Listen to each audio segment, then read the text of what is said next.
Sujud cium kaki ayah, anak sopir angkot jadi lulusan polisi terbaik. Para Kapolda ikut menangis.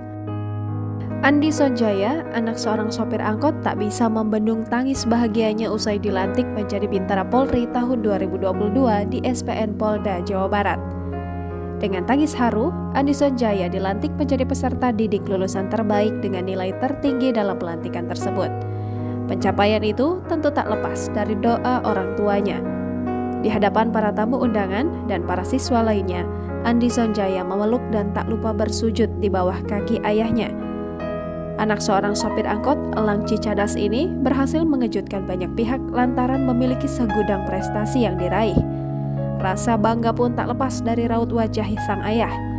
Udin Sudrajat datang di momen pelantikan Andi di SPN Polda Jawa Barat, Cisarua, Kabupaten Bandung Barat pada Kamis 7 Juli 2022. Tak terbesit sama sekali di pikiran Udin, anaknya bisa menjadi anggota kepolisian dengan lulusan terbaik lantaran ia hanya anak dari seorang supir angkot. Di hadapan Kapolda Jawa Barat dan pejabat lainnya, Udin mengungkapkan rasa bangganya karena putra kesayangannya kini telah menjadi bagian dari Polri. Meski hanya seorang sopir angkot dan juga tak tamat sekolah dasar, namun sang ayah teramat bangga bisa mengantar anaknya menjadi polisi yang bisa membanggakan keluarga besarnya. Andi Sonjaya merupakan anak sulung dari 8 bersaudara.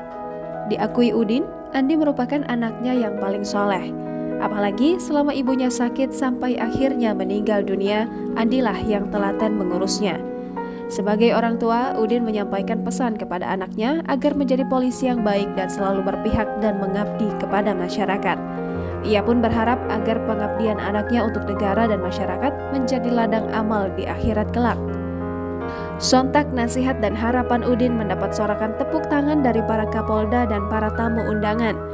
Udin menyampaikan terima kasih kepada pihak-pihak di SPN Polda Jawa Barat yang telah mendidik anaknya hingga menjadi lulusan terbaik. Menyaksikan momen haru ini membuat sejumlah tamu undangan yang datang pun turut terharu dan bertepuk tangan memberi apresiasi pada sang ayah sopir angkot dan anaknya itu. Bahkan sejumlah Kapolda dan perwira jabatan lainnya turut terlihat terharu meneteskan air mata mendengar pesan bangga sang ayah untuk anaknya tersebut. Jangan lupa subscribe, share, komen, dan like ya!